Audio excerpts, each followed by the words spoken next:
thank you so much for doing this. Yeah, thank you for wanting to do it with me. Of course. So this podcast is all about you, your journey in music, and how you got to where you are now. Cool. So very cool. Tell me, where were you born and raised? I was born and raised in Toronto, Canada. Okay, so that's West Canada or East? It's like kind of in the middle, closer to the east. Okay, what's West? I'm thinking British. West is like Vancouver, British Vancouver. Sorry. Okay, I totally screwed that up. I always Okay. get so mixed up. Because I'm originally from San Diego, which is West Coast by Los Angeles. So I always forget that Vancouver is like literally directly north of me. So you're from Toronto. I didn't even know, and I'm literally from here. So right on. So Toronto, big music town, though. Yeah, it definitely is.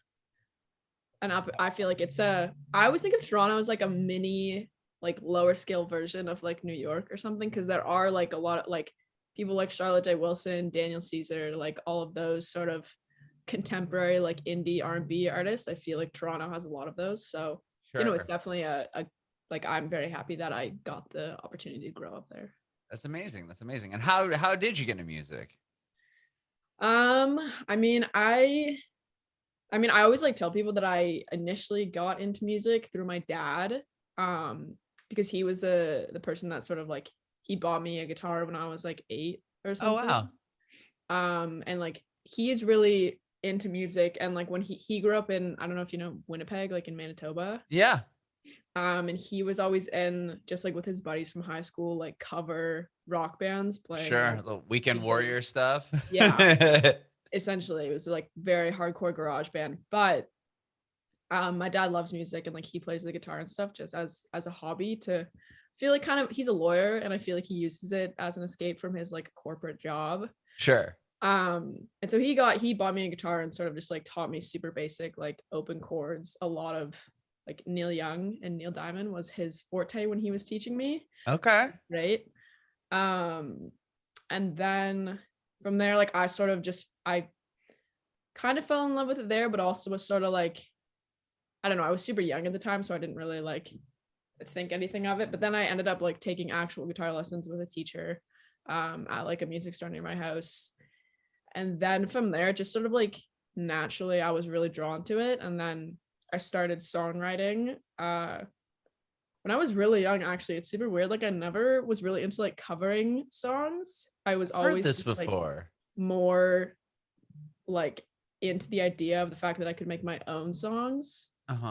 And so I always sort of like, I have obviously covered songs as everyone does, but like right. I spent majority of my time like in music making my own stuff. And then in high school, like grade 10 or 11, I sort of started becoming friends with a few people that were really into music production. And so like I had no idea what production was like prior to that time, and I feel like that's a thing that, at least like when I talk to my friends that like don't do music about production, they're sort of like, well, like what is production? Right. It's very like, it's something that unless you've like been in a studio session, you don't really understand like what it is. Yeah, people just there's such an art to it. Like, I mean, the compression of this and EQing this, and exactly. And like all of the different tweaks can make something sound so different. Sure. And so I was like totally amazed by music production, and that definitely was like a huge contributor to me being like, yeah, I definitely think that I want to do this. And so I sort of started just like experimenting with production in my bedroom with like Logic Pro, kind of teaching myself. And then from there, I ended up applying to, do you know the Clive Davis Institute at NYU? I do know that you got in there. Yeah. So I went there. Wow, that's incredible. Well, can we rewind a bit till we get to that point? Because that sounds fascinating. Yeah. I'm still curious. Okay, so your dad got you this guitar at age 8? Yeah, I honestly don't remember. But no, like you didn't say, "Hey, Dad, I really want to learn guitar." It was just something that he kind of was like, you know what, maybe Charlie would enjoy playing the guitar. Honestly, I'm not sure, because sometimes I like in my old house, like before the house that I'm living in. Well, I don't live there right now, but like my parents' house right now. Sure. The house we lived in before that, when I was in like junior and senior kindergarten, we had a neighbor who would always like sit, our driveways were like connected. Uh-huh. And so he would always like sit on this like sort of like part of the driveway that like sat, it was a chair. He sat on a chair. Uh-huh. And would play the guitar outside, and I would always go and just like sit next to him and like watch him. And then I remember one time he gave it to me, and in my head I was like, I'm gonna be so good at this, and I literally just like whacked at it and thought I was making a song. And so I don't know if my dad like saw that, or Yeah, I don't know that's, what it was. I didn't ask him though. So but still, I mean, you were obviously interested. It wasn't like because he was a weekend warrior guitar player that he just kind of threw it on you and was like, you know what, you're gonna play this, and yeah, no. It was never like a forcing type thing, because I feel like if anything, at least a lot of, because my parents are like decently traditional, and so I feel like a lot of traditional parents would aim to like make their kids not go into music, or like sure, especially with a lawyer father. Exactly, it like really doesn't. And like I'm the youngest of 4 siblings, Okay. and so none of them got into music, so I feel like maybe that's why my dad was like, let's just try it with the youngest, like see if it works. Our last shot. Yeah, but all of my siblings are in like super academic fields. Interesting. And you went to the Clive Davis Institute. Well, I ended up leaving. I only went there for half a semester. Okay, we'll get to that point. That's a fascinating story, but it's you're not the first artist that has talked to me about not wanting to learn other songs first. Was it just because some people say, I like John Mayer, but I didn't think that I could ever play guitar like John Mayer, so it wasn't even worth trying. But it sounds like you were just creative enough to want to start writing your own songs right away. Maybe. I mean, it definitely wasn't like, oh, I'm not good enough to play songs, because Right. I feel like a lot of the time, I don't know what it was. Maybe it was like, because my dad, I remember him teaching me like super basic, like open chord kind of Yeah, like you said classic Neil rock Young stuff. and like Neil Yeah. Diamond and stuff. And then I feel like once I sort of had a grasp on like the gist of like enough chords that I could like rearrange them and then make my own thing, it just sort of like Clicked. I just like wanted to, I don't know why, I just wanted to do it. So how old were you when you started writing songs? I mean, starting writing songs probably like 12 or 13, Okay. but they were very much just like I didn't sing in front of like anyone, including my parents and like siblings or friends, until honestly I was like 16 or 17. Really? Yeah, So no, you I was just super played, not. well, it was just in your room. You didn't know open mics, no talent, no bands, nothing like that until 17. Yeah, no, I was very not confident, I feel like, as a kid. Mm-hmm. Well, it's weird because like when I was younger, like younger, like before like being a preteen, I feel like I was almost overconfident to the point where I was like quite obnoxious, as a lot of like young kids are. And like I was very much kind of like meddling in my siblings' lives and just like I was like an attention seeker 100%. But then I don't know, I feel like it's really common, especially like nowadays, for kids to like, once you get to like grade 7 and 8, your confidence, just at least mine, like went to shit. Really? Yeah. I would think maybe it would even be the opposite. Like, oh, like I can, especially now with like technology and TikTok, and like they see, these kids that are super young getting millions upon millions of Yeah. followers and likes and just doing stupid videos that Mhm. maybe it would be a sense of like I can do that. But that's interesting that you think that it went down. I can't I'm too old to remember what Yeah. my what my like psyche was in Mhm. 7th 8th grade, but that's fascinating to me. So you feel like you lost the confidence when you were of the age of when you really started writing songs and playing guitar. Yeah. I mean, I feel like it was just like I feel like it was also just from having older siblings. Not to say like that's why I lost confidence, but I feel like for my whole life, I've like felt that I need to be older than I am Ah, up because you're until now. associated, your peers, so to speak, were your older siblings and probably their Yeah. friends, and so you were Mhm. absorbed in this older. exactly. Yeah. And so like, Lifestyle, so to speak. yeah, I don't really know. As we break your whole life down here. Yeah. Sorry.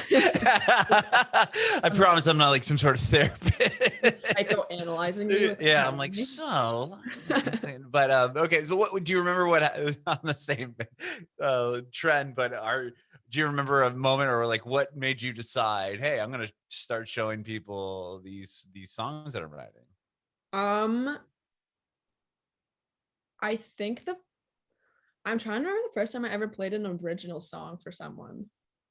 Because I can remember like in my high school had like school assemblies every morning.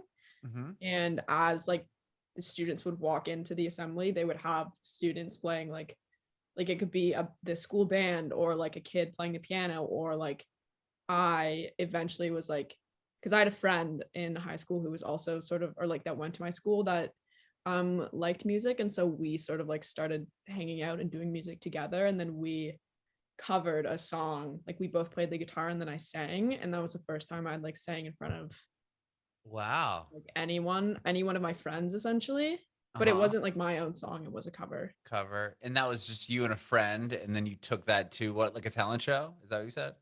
No, well it was like my in a school assembly essentially. Oh, okay. So, wow. Okay.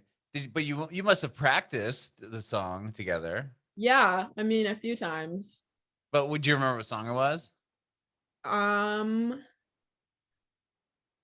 I think it was Ho Hey by the Lumineers. It was Okay. some like folk song. I'm pretty sure that's what it was. Okay. That's cool. And then did what, but it was just like, you know what, I'm gonna go for it. And talk about like going from being your, like you were saying, you're, insecure, and now you're performing not only to people, but every peer you're attending school with that could totally judge you moments later. Yeah, I don't That's really a know what my thought process was that's thinking, and I was amazing. shitting myself. Like my hands were so sweaty. It was not good. Like my I bet voice it was wasn't that bad. shaking. Um, but yeah, I don't know. And like in terms of, I'm really trying to remember the first time I ever played an original song for anyone, because I mean the thing I was about to say is like kind of related to the NYU thing, so I don't know if No, this is all about you. I was just going back to figure out kind of how you got there. well after I left, because I went to NYU for like half of my first semester, Uh-huh. so I started there in 2018 and then left like in December of 2018. And then when I moved back to Toronto, I started doing music with one of the friends that I was like in like doing music production with when I was in high school. Uh-huh. And so him and I were both essentially on like a gap year, and so we like were our only friends of each other's that like weren't, we were the only people that we really knew in Toronto at the time, and so we were just like, let's make music together, like we don't really know what we're doing with our lives, so let's just like Right. hang out.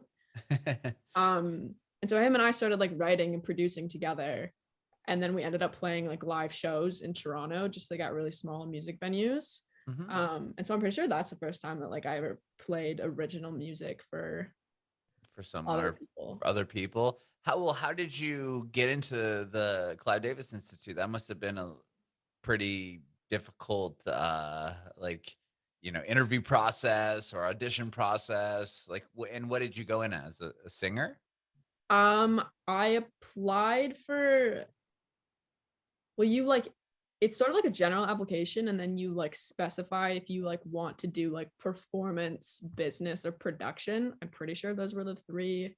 Okay. I'm not, there's that one, and then Berkeley, like there's a few, so I'm always confused, not confused, but Yeah, like there's different processes obviously per what school you choose. But yeah, but you got in, right? I mean, did you have to send a yeah. demo or something? Like how do they know you can actually perform? I just told them and they were like, yeah, I believe you. No. It basically, I mean, I didn't like NYU or Clive was the only school in the States and the only music program that I applied to. Interesting. Um, because I actually did like, do you know the summer 5-week program at Berkeley? Yes, So I I do. did that. Okay, Um, because a lot of people do that, and then that's kind of like they're in to getting into the school, right? yeah, but I didn't Okay. want to go to Berkeley though. I was there. Interesting. It is a really cool school, but it definitely has more of like a not a traditional approach to music, but like they have more contemporary classes and stuff, but it's very much like, let's learn the theory and then go from there, which like honestly is probably the smarter thing to do. But I was like, fuck that, I hate theory, I don't want to do it. Right. Because like I already just like was doing everything by ear and like what sounded good to me. So I was like, no. It's funny you say that. I interviewed somebody a few days ago that went to Berkeley for 1 year, and it was the same thing. It was like not to smash on Berkeley by any means, but like he was saying, he went in and music production wasn't. I think you can actually major in it now there. Yeah, you can. Okay, so he was maybe this was a few years ago, but he's like, all I want to do is learn how to produce music, and he could just go right on YouTube and figure it out. He's like, I learned it quicker on YouTube than sitting through this class where I'm like, okay, I already learned that 15 minutes ago on YouTube. Like, yeah, it's also super weird because like when I did the 5-week program, which was like 3 years ago, I think there was like an electronic production course that I took. But it was super weird because the dude that, and like not just that he didn't know what he was talking about, but the dude that was teaching it was like this old guy who was like older than the technology that we were using. And so it was just weird because I was like, well, I don't know. It was also agreeing with you, like not to shit on Berkeley. It's an amazing school. But I ended up applying to the Clive Davis Institute. Honestly, just I don't even know why I did it. I was like, I heard about it at Berkeley and I was like, that sounds like the perfect program for me, because like the way it's described, which like I think is true to what it is basically like a combination of learning about production and like the music industry as like a business sort of thing, which I was really interested in because obviously like at the time and right now, like my main focus definitely is like wanting to make my own music and kind of be an artist, but at the same time I'm also super interested in the business side and like just navigating that. And you kind of have to be now, right? Confusing. Yeah, because it's like you can get a bunch of plays and then artists, like if you had never put a song on, you put a song up and it goes, we'll get to your story, but it gets like a huge response. Now record labels and other people are coming at you like, hey, like and then you kind of have to figure it out, right? In a very quick moment. Yeah. So you're going to Clive Davis Institute. What was it like living in New York versus like moving to Toronto? Was that pretty big culture shock? Yeah, I mean, when I got in to Clive Davis, because I like didn't really, my parents knew that I was applying and like my friends knew, but I mentioned it like one time. I was just like, oh yeah, I'm gonna do this, like I'll let you know if anything happens. And they're like, okay, whatever, like apply to these Canadian schools for like law and let's get it together. Be real, you're gonna be a lawyer like dad. But I remember sitting on my kitchen floor and I was making cookies, chocolate chip cookies, and I was gonna ask what type. Chocolate chip, good, solid choice. I like remember this moment so vividly because I literally looked at my computer and was like, I was also at home by myself. There was not a single person at home besides my dog. And so I like had gotten an email from NYU being like, your application process has been updated or whatever. And I was like, oh shit. Yeah, like but I wasn't even nervous because I wasn't planning. I don't know. I just like hadn't thought about it since I did the application. And it said that I got in. And I literally was like just sitting on the floor in my kitchen in front of my oven, like waiting for my cookies. And there was like no one at home and I didn't know what to do. Did you yell or did you scream in your kitchen? No, I was just like, this is super underwhelming because I'm by myself right now and I don't really know like what how to respond, how to react. And I remember when I told my parents, I was like expecting them to be like, oh my god, like good job, like this is something that like maybe you could actually do, like we're so proud of you. But my parents were literally like, this is gonna be fucking expensive, eh? And I was like, that's their response. Fair enough. Oh my. So okay, but they let you go.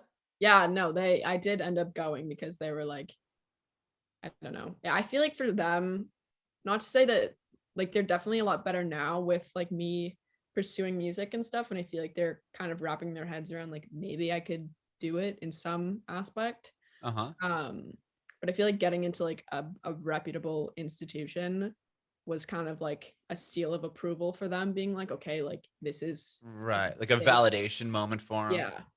Like, okay, Um, she's actually, yeah, Charlie's got something here. yeah. We're okay with it. Okay. Yeah. So they let me go. But I came right back like 5 months later. Was there a reason behind that, or you just felt, well, you tell me, was there a reason behind um, it? yeah, no, I mean it's sort of a multitude of reasons. Essentially though, like my second week in New York, I think it was my second week, I did a edible like weed cookie. Okay. And like I don't really, or I hadn't really, I'd smoked weed before, but like not really. And I was trying to fit in and like be a Of cool New York music sure. kid, whatever. But so I split this cookie with like this guy in my class that I just met, like did not know him. Uh-huh. And terrible decision.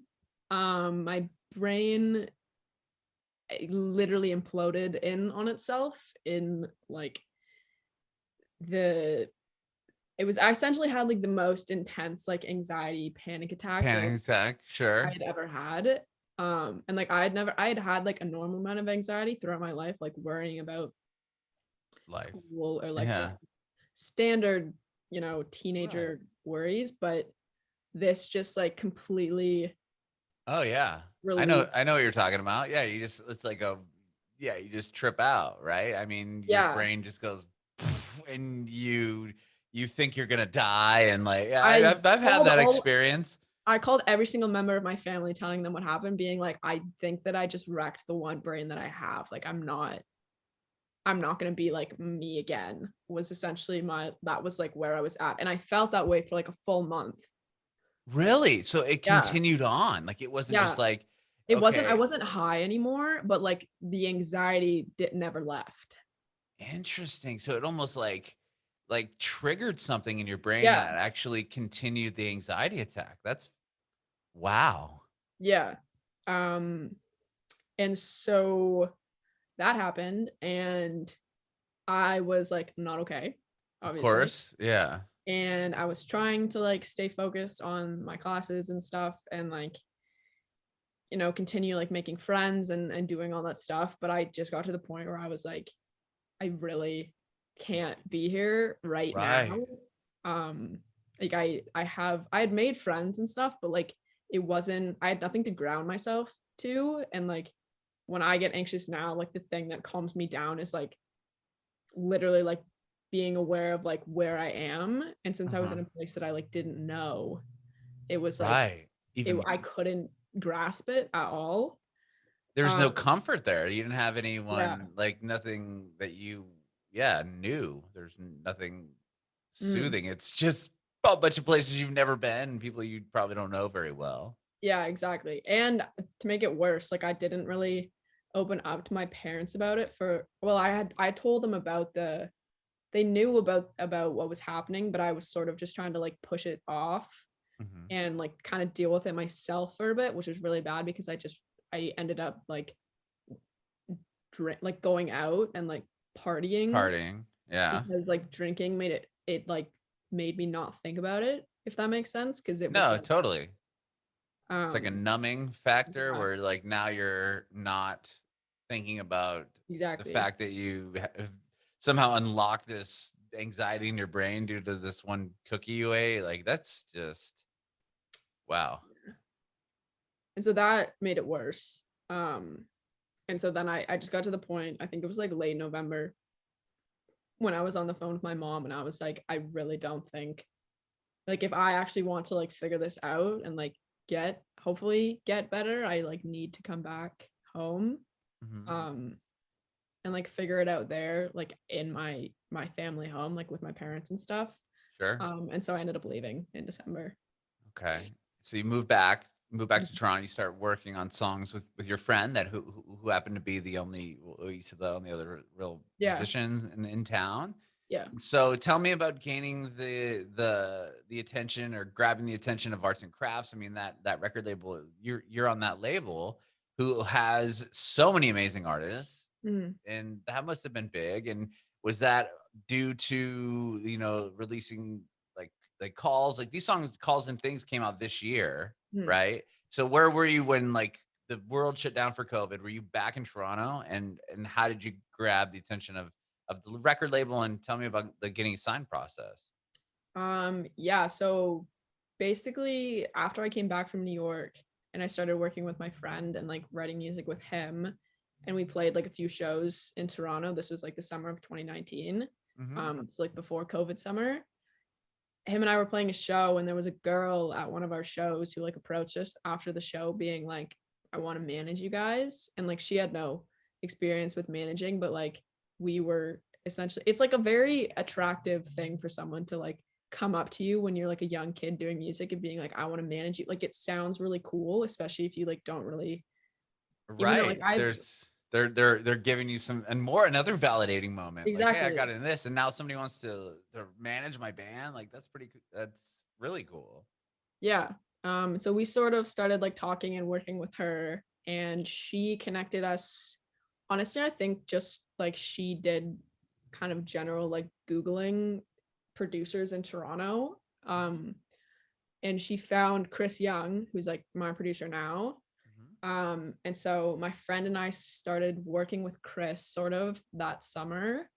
But then like my friend Rupert, he goes to Berkeley now, actually. And so he was going back to school in Boston. Okay. Um, and I was staying in Toronto because I go to school at a school called Queens, which is like 2 hours north of Toronto in a town called Kingston. Mhm. And so Chris and I just like got along super well from like the first time we met. And so him and I decided that we wanted to continue working together. Mhm. Um, and so we started just recording different songs like I had written and sort of co-writing a little bit basically all of last year. So like my first year of university in Canada.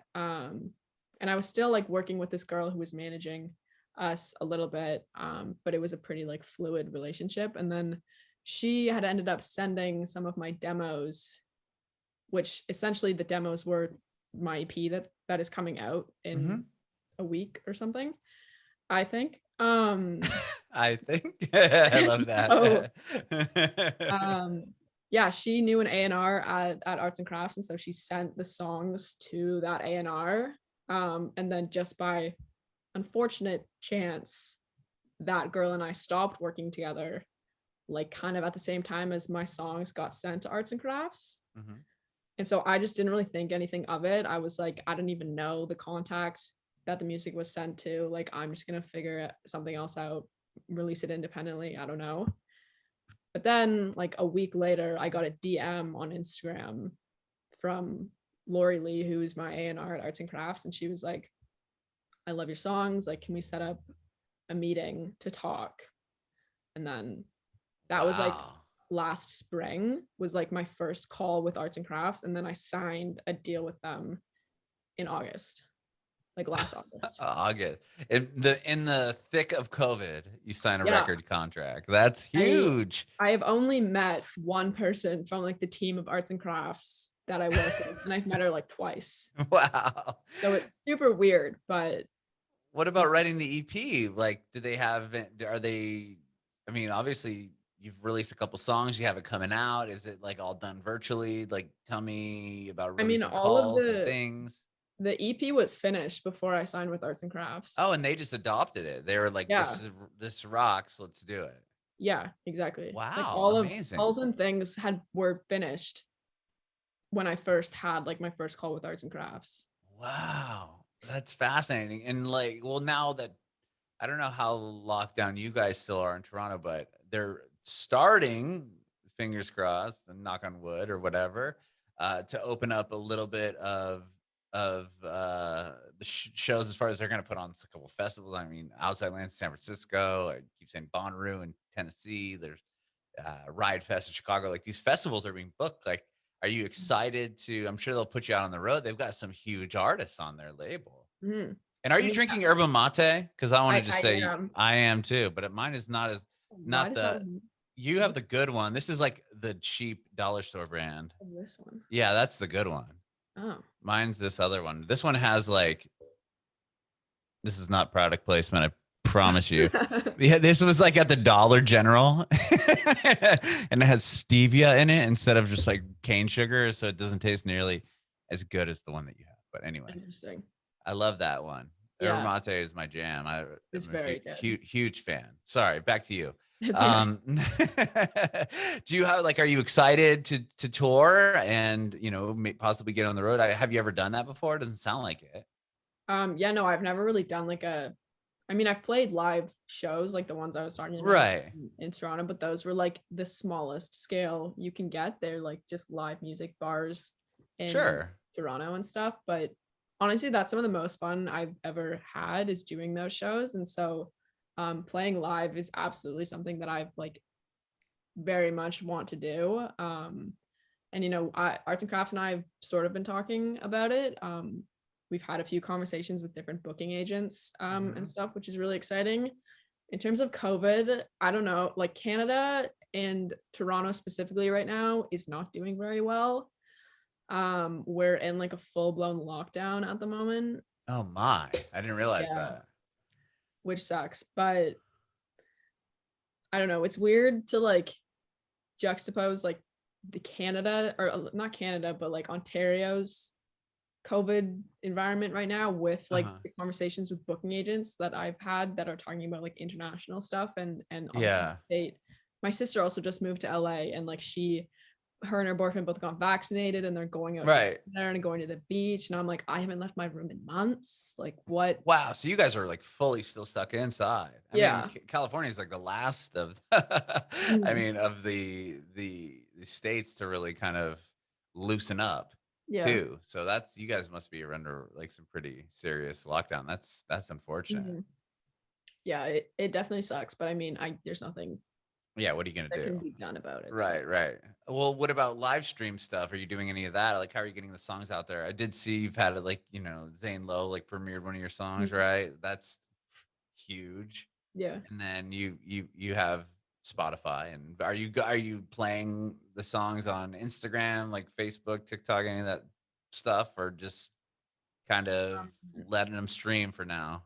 Yeah, I mean, I've done a few, like I have a few acoustic TikToks of me playing some of the songs on the EP. I feel like right now, like the main focus has essentially been just like gearing up to release the EP, and then after all the songs are out, sort of figured out what we want to do in terms of like fan activation and stuff like that. So I have no idea right now, but I want to do something, obviously. So yeah. Awesome. Well, I cannot wait. I really love the two songs that you have out currently. They're amazing. And I really like the acoustic version.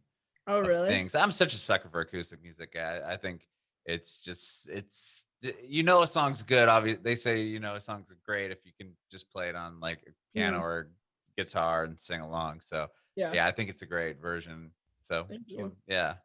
And thanks for chatting with me today. I appreciate it. Of course. Thank you. I mean, I already said this, but thank you for wanting to chat with me. Definitely. Yeah. I have one more question before I let you go. Okay. Do you have any advice for aspiring artists? I feel like I am not in the right position to give advice because like I am still very much, I feel like I don't know enough to like, I would feel disingenuous like telling someone else what have you learned along the way? I mean, you've went to Clive Davis, you got signed to a record label. I mean, there must have been something you found in there beneficial. Go with your gut. I like that. I think.